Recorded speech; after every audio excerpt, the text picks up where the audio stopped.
आज कोई ऐसी कांची चौंसी खिड़कियां बनी हुई हैं कारपोरेशन के अंदर, यहाँ 10,000, यहाँ 20,000, यहाँ 50,000, यहाँ 1,00,000, भ्रष्टाचार ओपन। आज कांग्रेस ही एक ऐसी पार्टी है जो सेकुलरिज्म के ऊपर टिकी हुई है, और मांग हमारी ये है कि रोहतक और सोनीपत में से एक सीट ओबीसी समाज को दीजिए। आप बीजेपी का हालत देख लो ना, जो सबसे ज़्यादा हमारे ऊपर अटैक करते हैं। आज ओम प्रकाश धनखड़ कहाँ हैं? आज एकदम नायब सैनी जी को लेके आए हैं, उससे पहले नायब सैनी कहाँ था? आज जो ख़ास मकसद है यहाँ आने का और आप पत्रकार भाइयों को एड्रेस करने का, आज मेन मुद्दा है ओबीसी का। और रोहतक में पीछे एक बहुत बड़ा प्रोग्राम हुआ था जिसमें शैलजा बहन जी भी आई थी और बड़े लीडर भी आए थे, जिसको अनिल सैनी जी ने ऑर्गेनाइज किया था, और उसके अंदर ये मांग रखी गई थी कि एक सीट रोहतक और सोनीपत में से ओबीसी समाज के लोगों को मिलनी चाहिए। और मेरा तो मत ये है, मैं तो ये कहता हूँ कि आज कांग्रेस ही एक ऐसी पार्टी है जो सेकुलरिज्म के ऊपर टिकी हुई है, जिसकी बेसमेंट जो है वो धर्मनिरपेक्षता के ऊपर है। हम चाहते हैं कि सभी जातियों को साथ लेके चलें, हर किसी को समानता के हिसाब से उसका हक मिले। और इसीलिए मैं अक्सर कहता रहता हूँ कि भाई 2 सीटें तो दलित समाज के लिए सुरक्षित हैं, और इसी तरह से आप समानता के हिसाब से आज सोनीपत पार्लियामेंट्री हल्के में मेरे हिसाब से कम 6 से 6.5 लाख वोट ओबीसी समाज का है। चलो जितना भी है मेरे पास जो फिगर है, और इसी तरह से रोहतक पार्लियामेंट्री हल्के में भी कम से कम 5 और 6 लाख के करीब ओबीसी समाज की वोट है। तो इसलिए मैं ये कहता हूँ कि कांग्रेस पार्टी हमेशा से, राहुल गांधी जी हमेशा बात ओबीसी की करते हैं, दलित समाज की करते हैं, सभी को साथ लेके चलने की बात करते हैं। यही हमारा नारा है कांग्रेस पार्टी का। तो आज हम यहाँ पे आए हैं तो यही इसी बात को लेकर, क्योंकि हम सारे कांग्रेस पार्टी से जुड़े हुए लोग हैं, और मांग हमारी ये है कि रोहतक और सोनीपत में से एक सीट ओबीसी समाज को दी जाए। ये मेन एजेंडा है आज का। बत्रा जी, 2014 के चुनाव में कांग्रेस पार्टी हारी थी, आप क्या मानते हैं हार की वजह क्या रही? देखो, कुछ तो वजह रही होगी, मैं तो बड़ा बेबाक तरीके से बात कहता हूँ, कुछ ना कुछ कमियाँ रही होंगी ज़रूर, लेकिन जो आज की मौजूदा भारतीय जनता पार्टी की सरकार है वो बुरी तरह से हर मुद्दे के ऊपर, हर इशू के ऊपर विफल हो गई है। आज देखो, एम्प्लॉय सड़कों पे है, महंगाई चरम सीमा पे है, अनएम्प्लॉयमेंट आज पूरे देश के अंदर नंबर 1 पे है। आज लॉ एंड ऑर्डर बिल्कुल चरमरा चुका है। रोज़ाना वारदातें, आप मेरे पास तो होम का महकमा रहा है, रोज़ाना कितनी वारदातें हो रही हैं। तो आज हर इशू पे जहाँ किसान देश का 1 साल से ऊपर सड़कों पे बैठा रहा हो, और कितने किसान बेचारे मर गए, खुदकशी कर ली उन्होंने। आज किसान, मजदूर, व्यापारी, एम्प्लॉय, हर वर्ग बुरी तरह से त्रस्त है इस मौजूदा सरकार से। इसलिए मैं ये कहता हूँ कि कांग्रेस और भारतीय जनता पार्टी तो उनके तो 2 इशू हैं, धर्म या कास्ट के नाम के ऊपर राजनीति करते हैं, और कांग्रेस पार्टी एक धर्मनिरपेक्षता के ऊपर निर्भर करने वाली और सभी जातियों को साथ लेके चलने वाली पार्टी है, जिसका नेतृत्व सोनिया जी, राहुल जी, खड़गे साहब, ये लोग करते हैं। और इनका पुराना अगर आप इतिहास देखो तो फ्रीडम मूवमेंट से जुड़ा हुआ इतिहास है। तो मैं यही बात कहना चाहता हूँ कि कांग्रेस पार्टी, आपने सवाल किया आपने कि कांग्रेस पार्टी 2014 में उसकी हार के कारण क्या थे। कुछ तो कारण रहे होंगे, हो सकता है कि हम कुछ इश्यूज में भटक गए हों, नंबर 1। नंबर 2, ये बीजेपी सरकार का जो एजेंडा है, धार्मिक एजेंडा, अब चला तो इशू था, मैं इसको लंबी उसमें नहीं जाना चाहता। अन्ना हज़ारे साहब ने एक मंच तैयार किया था और उसको इनकैश किया अपोजिशन की पार्टीज़ ने। तो इसलिए एजेंडा हमारा, क्योंकि इलेक्शन लोकसभा के सर पे हैं, और एजेंडा यही है कि ओबीसी को एक सीट 2 में से दी जाए और पूरे प्रदेश के अंदर लोकसभा में 2 ओबीसी समाज को, 2 दलित समाज को सीट दी जाए। और यही मैं हमेशा कहता आया हूँ। और मैंने तो इवन एक पंजाबी के नाते पंजाबी समाज के लिए भी 2 सीटों की डिमांड की है। वहाँ भी मैंने कहा, एक कुरुक्षेत्र, एक फरीदाबाद सीटें, जहाँ से कुरुक्षेत्र से सरदार हरपाल सिंह और फरीदाबाद से चौधरी भजन लाल कहाँ से चले और कहाँ से जाके चुनाव लड़ा और दोनों विजयी रहे। और इसलिए हमारा जो आज स्ट्रेस है कि आज ओबीसी समाज जो है, जिसमें सैनी समाज हैं, जिसमें खाती लोहार हैं, जिसमें 36 जाति के लोग हैं, कश्यप हैं, जिसमें जांगड़ा हैं, जिसमें आपके मुसलमान हैं, मोमडन्स हैं, तो सभी जातियां आज अहीर हैं। अब आज पूरे प्रदेश के अंदर कोई पार्लियामेंट्री हल्का उठा कर देख लो, 5 से 6 लाख मिनिमम वोट है इनका, लेकिन आज हैं कहाँ? कहीं भी नहीं है। इसलिए हम प्रैक्टिकल बात करते हैं। अनिल सैनी जी मेरे साथ बैठे हैं, सतपाल चौहान जी बैठे हैं। Anil Saini all India backward cell के कोऑर्डिनेटर हैं, यूपी के प्रभारी हैं, अमेठी कॉन्स्टिट्यूंसी इनके जिम्मेवारी लगाई हुई है, वो बड़े लीडर हैं। तो आज सभी लोग आपके बीच में बैठे हैं। सतपाल चौहान ऑल इंडिया राजपूत समाज के प्रधान हैं। जी, जिस प्रकार से 2024 के चुनाव को लेकर सभी पार्टियां मैदान में हैं, तैयारियां जुटी हुई हैं, लेकिन कांग्रेस पार्टी का अपना संगठन जो है गुटबाजी, वो लगातार सामने देखी जा रही है। सोनीपत में सम्मेलन करते हैं, दलित सम्मेलन हुआ, इससे पहले शैलजा जी ने किया, तो वहाँ पर सोनीपत के ही विधायक सम्मिलित नहीं होते। अब हाल में ही हुड्डा गुट ने किया, तो यहाँ पर जो है शैलजा गुट के लोग, बहुत कम लोग दिखाई ही नहीं दिए, या शैलजा जी भी नहीं पहुँच पाए। ऐसा क्या मानते हैं कि गुटबाजी इतनी ज़्यादा है और 2024 की लड़ाई एक स्तर पर लड़ने की तैयारी बात कर रहे हैं? देखिए, ऐसा है कि मेरा खुद का कैरियर संगठन में बहुत लंबा रहा है। मैं 17 साल रोहतक ज़िले का प्रधान रहा हूँ, प्रदेश का महामंत्री रहा हूँ, 10-12 साल AICC का मेंबर रहा हूँ। मैं ये बताना चाहता हूँ कि जब समय आएगा, आज भी मैं दावे के साथ कह सकता हूँ, सभी लीडर एक मंच पे आएंगे, अपने अपने फील्ड में, अपने एरिया के अंदर ये काम करने लग रहे हैं। आप बीजेपी का हालत देख लो ना, जो सबसे ज़्यादा हमारे ऊपर अटैक करते हैं। आज ओम प्रकाश धनखड़ कहाँ हैं? आज एकदम नायब सैनी जी को लेके आए हैं, उससे पहले नायब सैनी कहाँ था? आज OBC कार्ड को सिर्फ खेलने के लिए, कागज़ों में दिखाने के लिए, आज मैं पढ़ रहा था किसी अखबार के अंदर नायब सैनी जी का बयान कि OBC की कांग्रेस पार्टी बात करती है वोट बैंक लेने के लिए और काम OBC के लिए नहीं करती। मैं पूछना चाहता हूँ, इससे पहले नायब सैनी जी मिनिस्टर थे खट्टर साहब की सरकार में, क्या किया उन्होंने OBC के लिए? मेरा सीधा उन्हीं को एक सवाल है कि आप मंत्री रहते हुए आपने क्या किया? आज आपको क्योंकि बीजेपी का प्रदेश अध्यक्ष बनाया है तो आपको OBC याद आने लग गए।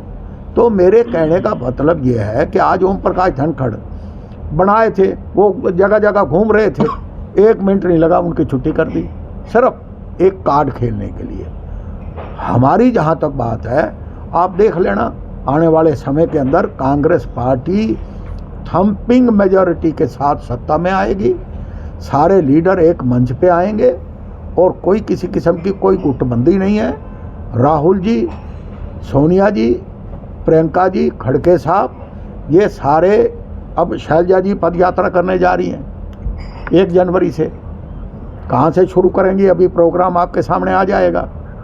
चौधरी भूपेंद्र सिंह हुड्डा अपने, अच्छा, उन्होंने तो एक ऑडियंस ने कहा, जो मैंने वीडियो देखा है, कांग्रेस तो उन्होंने पूछा पनौती क्या पनौती, तो उन्होंने कहा, उनको समझ में आया और मैं कहने लग रहा हूँ कि ठीक पनौती शब्द का ये शायद ना जाते महानुभाव हमारे देश के प्रधानमंत्री श्रीमान श्री नरेंद्र मोदी जी अगर ना जाते, हम जीत सकते थे। मैं कह रहा हूँ ये कारण कि वहाँ ऑडियंस प्लेयर्स को बूस्टअप करने के लिए जाती है और बजाय उनको बूस्टअप करने के वो तो मोदी मोदी मोदी मोदी मोदी मोदी मोदी मोदी, वो अटेंशन की जो डाइवर्सिफिकेशन है उससे प्लेयर्स का जो मोरल है, जो हाई होना चाहिए था, उसको डाउन किया है।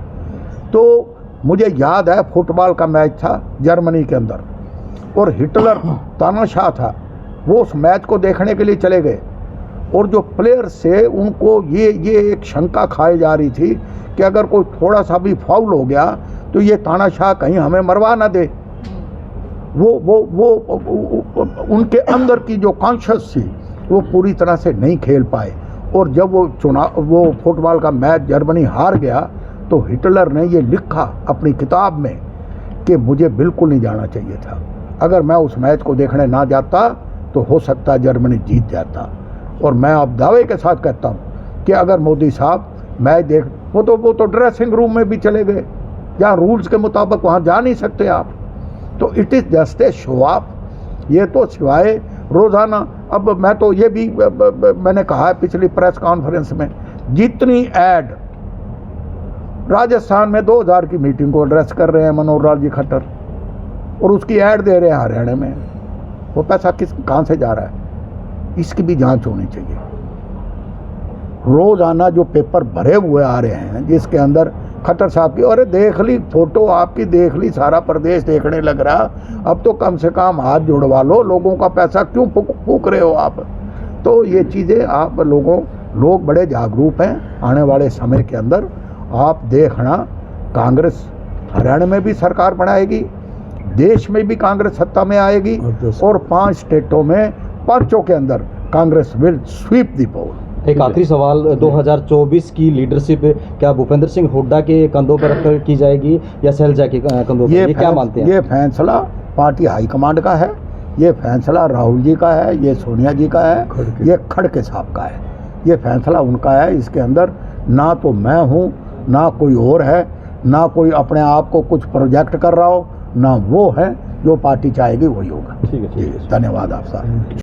उसके गोबे पर कहीं ना कहीं जनता पर असर नहीं पड़ेगा। देखिए मेरी बात आपको बताऊं, मेरी उम्र भी 76-77 के नज़दीक जाली। जब नारेबाजी होती है ना, जब भीड़ इकट्ठी होती है तो समझ लो सत्ता में आने जा रहे हैं। आज जहाँ भी ये लीडर जाते हैं वहाँ जनसैलाब का यूँ उमड़ के आ जाता है। आज दीवारें भी बीजेपी के खिलाफ बोल रही हैं, आज भ्रष्टाचार चरम सीमा पे है। आज कोई ऐसी कांची चौंसी खिड़कियां बनी हुई हैं कारपोरेशन के अंदर, यहाँ 10,000, यहाँ 20,000, यहाँ 50,000, यहाँ 1 लाख। भ्रष्टाचार ओपन। अगर किसी राज के अंदर अगर हुआ है करप्शन का बोलबाला तो भारतीय जनता पार्टी है। तो इसलिए आप वो कहते कुछ हैं करते कुछ हैं, उनकी तो एक नीति है, धर्म के नाम के ऊपर, जाति के नाम के ऊपर भाईचारे को बांटो, बंटवारा करो और राज करो। ये चलेगा नहीं। वो पूरी तरह से एक्सपोज हो चुके हैं, ग्राउंड लेवल के ऊपर ख़त्म हो चुके हैं। बीजेपी डबल डिजिट भी पार नहीं करेगी। आप कागज़ पे लिख लेना, Congress will come in full swing और कांग्रेस सत्ता में आएगी। भूपेंद्र साहब लगातार कह रहे हैं कि 4 डिप्टी सीएम बनाएंगे। हाँ जी, 4 डिप्टी सीएम बनाएंगे, हरियाणा में सरकार बनती है। तो बीजेपी लगातार कटाक्ष कर रही है कि वोट के चक्कर में 4 डिप्टी सीएम का ऐलान कर रही है।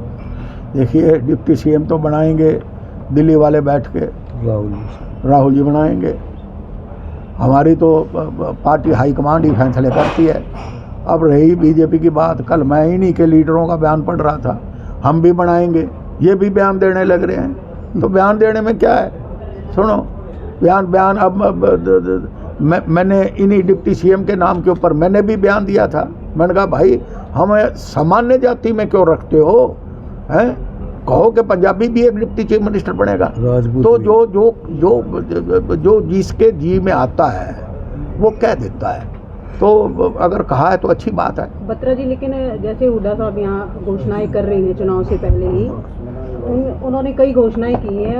उनको आपकी ही पार्टी की, चाहे किरण चौधरी हो चाहे शैलजा जी हो, वो उन घोषणाओं को ही कहती हैं कि तो उनकी इंडिविजुअल घोषणाएं हैं, पार्टी हाईकमान। देखिए ऐसा है, आप ना बीच में बोलो। देखो ऐसा है कि भूपेंद्र सिंह हुड्डा 10 साल चीफ मिनिस्टर रहे हैं, ठीक है। शैलजा बहन जी 15 साल यूनियन मिनिस्टर रही हैं और वर्किंग कमेटी की मेंबर है। कोई बयान कुछ दे, लेकिन एक सच्चाई है। चौधरी भजनलाल जी के साथ मेजॉरिटी थी, चीफ मिनिस्टर चौधरी भूपेंद्र सिंह हुड्डा बने कि नहीं बने? बने ना। ये फैसले चीफ मिनिस्टर के या मैनिफेस्टो क्या होना चाहिए, ये पार्टी लीडरशिप करती है, पार्टी हाई कमांड करती है। ये मैं भी कहने लग रहा हूँ। अब ये 2 दिन पहले का बयान मैंने चौधरी भूपेंद्र सिंह हुड्डा का खुद पढ़ा है। उन्होंने भी कहा है कि ये पार्टी फैसला करेगी, हाई कमांड फैसला करेगी। जहाँ तक 2 बनेंगे 4 बनेंगे, ये आदमी की अपनी अभिव्यक्ति है, अपने विचार हैं। ये जो विचार उन्होंने रखे हैं ये उनके खुद के हैं, बाकी फैसला तो पार्टी लीडरशिप करेगी। नायब सिंह सैनी कह रहे हैं कि कांग्रेस खाली हो चुकी है क्योंकि भ्रष्टाचार से भरी हुई थी और तमाम जो उनके टाइम में काफ़ी भ्रष्टाचार था, नौकरियों में बोलबाला था, पैसे लेकर नौकरियां लगती थी। देखिए, नायब सिंह सैनी पहले कहाँ थे जब मंत्री थे? नायब सिंह सैनी ये क्यों नहीं बताते आपको क्यों बनाया है?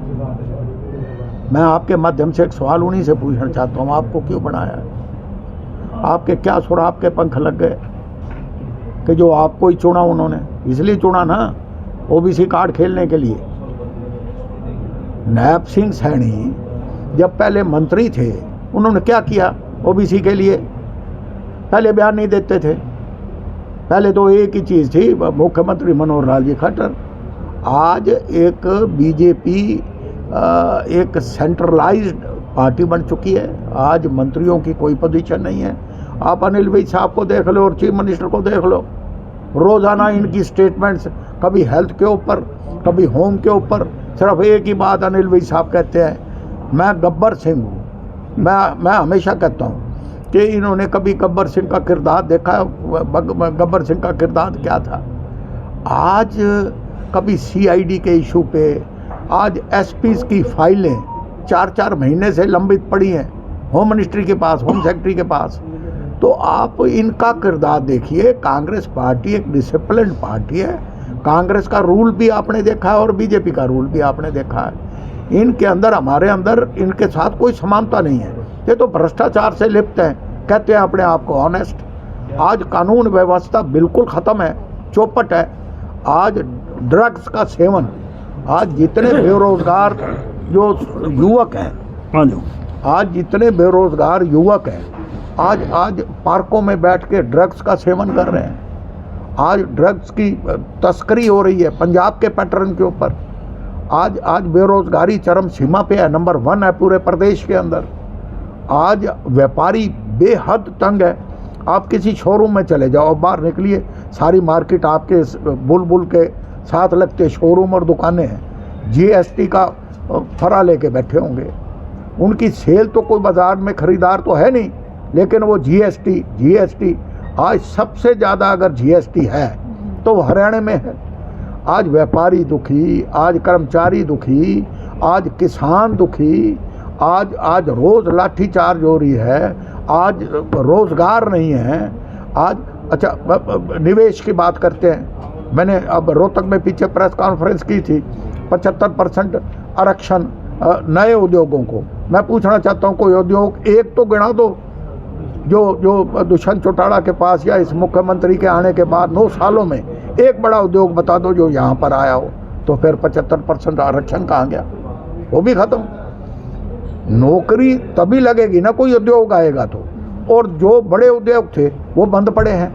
आप एलपीएस रोहतक में सबसे बड़ा उद्योग था, आज कहाँ है? आज सारा ताला लगा हुआ है। वहाँ पे कम से कम 3 से 4 हज़ार एम्प्लॉय थे, आज सड़कों पे हैं, बेरोजगार हो गए बेचारे। आज आपकी एटलस कहाँ है? सोनीपत में सबसे पॉपुलर एक कंट्री का सबसे बड़ा यूनिट था, आज कहाँ है? Where they stand. तो मेरे कहने का मतलब ये है, जितने बिजली के उत्पादन, जितने थर्मल कांग्रेस ने बनवाए थे, आज थर्मल 2 बंद पड़े हैं। आज हालत इनकी हर फील्ड में मिजरेबली ये फेल हो चुके हैं और इनका कोई काम नहीं। धर्म और जाति के नाम के ऊपर बांटने का काम है। आज हमने जो बात कही है, जो हमारा एजेंडा है, वो एजेंडा ये है कि ओबीसी समाज को, जो बात मैं कह रहा हूँ वो हम ये नहीं कह रहे कि ओबीसी की टिकट हम देंगे, हम ये कह रहे हैं कांग्रेस पार्टी से डिमांड कर रहे हैं। हम सीनियर लोग बैठे हैं यहाँ पर, कांग्रेस पार्टी 2 में से 1 टिकट ओबीसी समाज को दे। ये हमने शैलजा बहन जी जो वर्किंग कमेटी की भी मेंबर हैं, जो 15 साल यूनियन मिनिस्ट्री में रही हैं, महामंत्री हैं, हमने उनके सामने भी रोहतक एनक्लेव में ये बात कही थी कि ओबीसी समाज को 1 टिकट दी जावे। जी बत्रा जी, 5 राज्यों के चुनाव को लेकर कैसे देखते हैं, क्योंकि रिजल्ट आएगा अभी, तो किस प्रकार से कांग्रेस पार्टी की स्थिति रहने वाली है, क्या दावा करते हैं, क्या मानते हैं? अब सुनिए, मध्य प्रदेश में कांग्रेस गवर्नमेंट बनाने जा रही है, छत्तीसगढ़ में कांग्रेस गवर्नमेंट बनाने जा रही है, तेलंगाना में बीजेपी है ही नहीं, कांग्रेस गवर्नमेंट बनाने जा रही है। अब राजस्थान के अंदर भी आपको अचंभा होगा कि राजस्थान में भी गवर्नमेंट बनाने जा रही है। आज ये है कहाँ? आज तो ये कहीं नहीं है। आप 5 स्टेटों के चुनाव देख लेना, Congress is sweeping, Congress is coming in power और कांग्रेस राज बनाएगी। और 3 महीने बाद लोकसभा के चुनाव आने वाले हैं, उसके अंदर भी रिजल्ट देख लेना। इन राज्यों के चुनाव का असर हरियाणा में पड़ेगा? हाँ जी, पूरा पड़ेगा, क्यों नहीं पड़ेगा। राहुल गांधी ने एक बयान दिया था, प्रधानमंत्री मैच देखने गए